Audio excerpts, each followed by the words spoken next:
ஒரு நாடு வங்குரோத்தடைந்திருக்கிறது. வங்குரோத்தடைந்திருக்கிற நிலையில் IMF கடனுதவி திட்டம் வழங்குவதற்கு இலங்கைக்கு வருகிறது, அல்லது இலங்கைக்கு வழங்க முடியும் என்ற ஒரு முடிவுக்கு வருகிறது. வருகிற பொழுது அவர்கள் கூறுகிற விடயத்தை நாங்கள் அமுல்படுத்த வேண்டுமா, அல்லது எங்களுக்கு வேண்டிய மாதிரி மாற்றங்கள் செய்து கொள்ளலாமா? அதுக்காகத்தான் அந்த கலந்துரையாடல் இடம் வருகின்றன. அப்ப அவர்கள் சொல்லுகிறார்கள் என்ன? செலவை குறையுங்கள், வருமானத்தை கூட்டுங்கள்.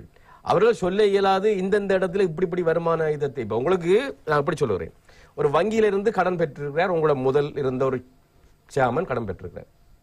அந்த உங்களோட நிறுவனம் வங்குரோத்தில் இருக்குது. நீங்க சேர்மனா வாரீங்க, புதாள் வந்தவுடன் வங்கிக்கு போன உடனே நீங்கள் தான் சொல்லணும், என்னுடைய பிரேம்பக் இது, நான் புதாள், நான் புது CEO, எங்களுக்கு இந்த திட்டம் இருக்குது, நாங்கள் உடனடியாக இந்த நிறுவனத்தை மீள கொண்டு வருவேன், எங்களுக்கு நீங்கள் நிதி உதவி செய்யுங்கள். நீங்க தான் திட்டத்தை கொடுக்கணுமே ஒழிய வங்கி உங்களுக்கு தருவதில்லை. வங்கி உங்களுக்கு தரக்கூடாது, நீங்களும் தான் கொடுக்க வேண்டும். இந்த பிரேம்பகுள்ள நாங்கள் இதை சாய்த்து காட்டுகிறோம், எங்களுக்கு நேர காலவாசம் வேணும், இந்த விதத்தில் நாங்கள் செயற்பட போகிறோம். ஆனால் அந்த இது இன்று வரைக்கும் இல்லை. வரி வருமானத்தை அதிகரிப்பதற்கு டிஜிட்டலைசேஷன் எங்களுக்கு தேவை, ஆனால் அது இன்று வரைக்கும் இல்லை. நீங்கள் IT பட்டதாரிக்கு 65,000 ரூபாய் சம்பளம் கொடுத்தால் அவர் இங்கே இருப்பாரா? எல்லாம் வெளிநாட்டுக்கு புலம்பெயர், கட்டார்ல, துபாயில, ஈவன் மாலதீவில் நல்ல சம்பளம் கிடைக்கின்றது. ஆகவே அபிவிருத்தி என்பது என்ன? எங்களுக்கு பற்றாக்குறை இருக்குது. ஏன் பற்றாக்குறை வருது? எங்களுக்கு சம்பளம் குறைவு.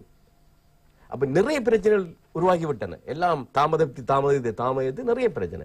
அப்ப இதுக்கு பல்வேறு இந்தியாவால டிஜிட்டலைசேஷனுக்கு போகலன்னு சொன்னா, அங்க ஒரு பழம் வாங்கினாலும், ஒரு நீங்க வீதி ஓரத்துல இளநி வாங்கினாலும் 50 ரூபாயை அந்த இளநி விற்பவருக்கு அவருடைய கணக்கு அனுப்பக்கூடியதா இருக்குதுன்னு சொன்னால், இங்க இருக்கிற மிகப்பெரிய பெரிய கடைகளுக்கு அப்படி செய்யலாதுன்னு என்ன இருக்குது?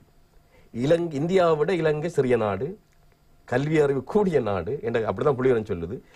எங்களோட கம்ப்யூட்டர் லிட்ரேசி, டிஜிட்டலைசேஷன் லிட்ரேசி எல்லாம் கூட. இந்தியா காம்ப்ளிகேட்டட் சிச்சுவேஷன், 140 கோடி மக்களை கொண்ட சிக்கலுடைய நாடு. அந்த நாடு சாதித்து காட்டியிருக்கின்றது, ஏன் எங்களால் முடியாது?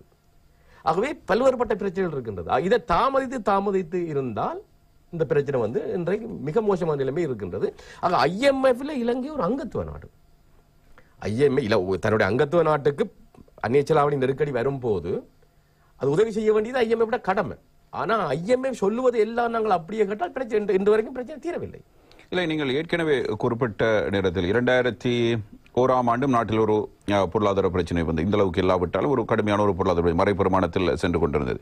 அப்போதும் பிரதமராக ரணில் விக்ரமசிங்கே வந்திருந்தார். அதுக்கு பிறகு ஓரளவுக்கு யுத்தமும் இல்லை, ஒரு சமாதான காலம், பொருளாதாரத்தில் ஒரு ஏற்றம் வந்திருந்தது. இப்போது மீண்டும் அவருடைய அந்த காலப்பகுதியில் அவர் எடுக்கிற முடிவு மக்களுக்கு ஏற்புடையதாக இருப்பதில்லை, மக்கள் ஏற்றுக்கொள்வதில்லை. கடுமையான தீர்மானங்களாக அவை மாறி வருகின்றன.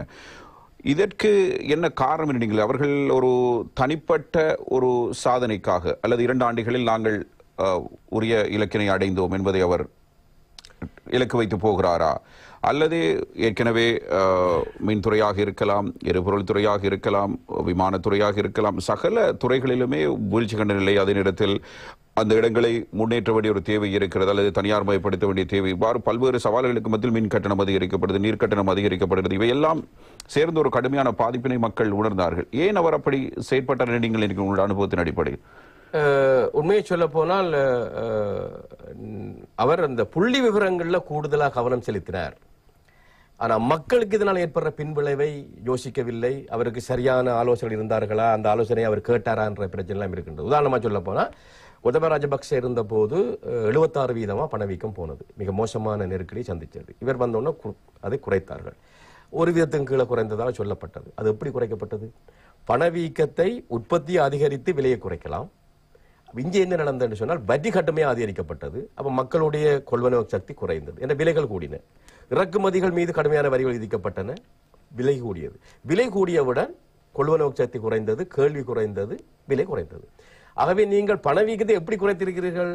மக்களுடைய கேள்வியை குறைத்து, நுகர்வை குறைத்து பணவீக்கம் குறைக்கப்பட்டது. இதை நாங்கள் எப்படி பார்ப்பது?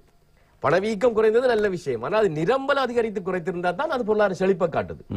இது அதல்ல. அப்ப மக்களை அது பாதித்ததா இல்லையா? அப்ப நீங்க கடுமையான வரி விதித்த போது விற்பனர்கள், மருத்துவத்துறையை சேர்ந்தவர்கள் எல்லாம் வெளியேறி சென்றார்கள். இப்ப 36%, 3,38,000 சம்பளம் எடுப்பவர்களுக்கு 74,000க்கு மேல வரி விதிக்கப்பட்டது, IMF கோரிக்கை. இப்ப டென்மார்க்கில் 40% வரி என்று சொன்னால் யாரும் சுவிட்சர்லாந்து ஓடுவதில்லை.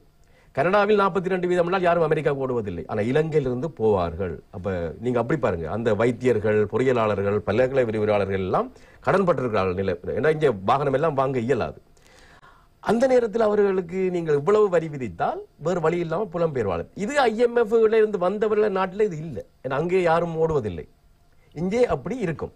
அப்ப இதை எப்படி கையாளுவது? ஆகவே எங்களுக்கு காலம் வேணும். ஒரு படிப்படியாக செல்லுகிறோம் என்று IMF-ஐ வழிநடத்தாதது அல்லது IMF எங்களை வழிக்குள்ள கொண்டு வராதது யாருடைய பிள்ளை? அப்ப உண்மையா செலவை குறைக்க வேணும், வீண் விரயங்களை குறைக்க வேணும். இப்ப ஜனாதிபதி வந்தவுடன் என்ன நடக்குது? வீண் விரைய குறைக்கத்தில் முதலாவது எல்லாரும் நண்பர் சொல்றாங்களே, பிரதமர் அலுவலகத்தில் எல்லாம் விலகூடிய வாகனங்கள்லாம் தரிப்பிடத்தில் இருக்கின்றன, அவர்கள் பயன்படுத்துவதே இல்லை என்று. இனி அமைச்சர்களும் அவ்வாறு செய்து, அதிகாரிகளும் அவ்வாறு செய்து, அங்கிருந்து அந்த சீர்திருத்தம் வரணும். பாராளுமன்றத்திலிருந்து அமைச்சரவையிலிருந்து அந்த சீர்திருத்தம் வரணும். அங்கே ஆடம்பரங்களாக செலவழித்துக் கொண்டு மக்களை, சாதாரண மக்களை நீங்கள் ஆடம்பரம் இல்லாமல் நீங்கள் கூடுதலாக தியாகம் செய்யுங்கள் சொல்வதை மக்கள் ஏற்றுக்கொள்ள மாட்டார்கள். எனவே ஜனநாயக நாடு, இது ஜனநாயக நாடு. 5 வருஷத்துக்கு ஒருக்கா தேர்தல் வரும். அந்த தேர்தல் நேரத்தில் மக்கள் தங்களுடைய இறமையை பயன்படுத்துவார்கள். ஆகவே புள்ளி விவரங்களை வைத்து மட்டும் நாங்கள் முடிவெடுக்க இயலாது. அதனால மக்களுக்கு ஏற்படுற பாதிப்புகளையும் பார்க்க வேண்டும்.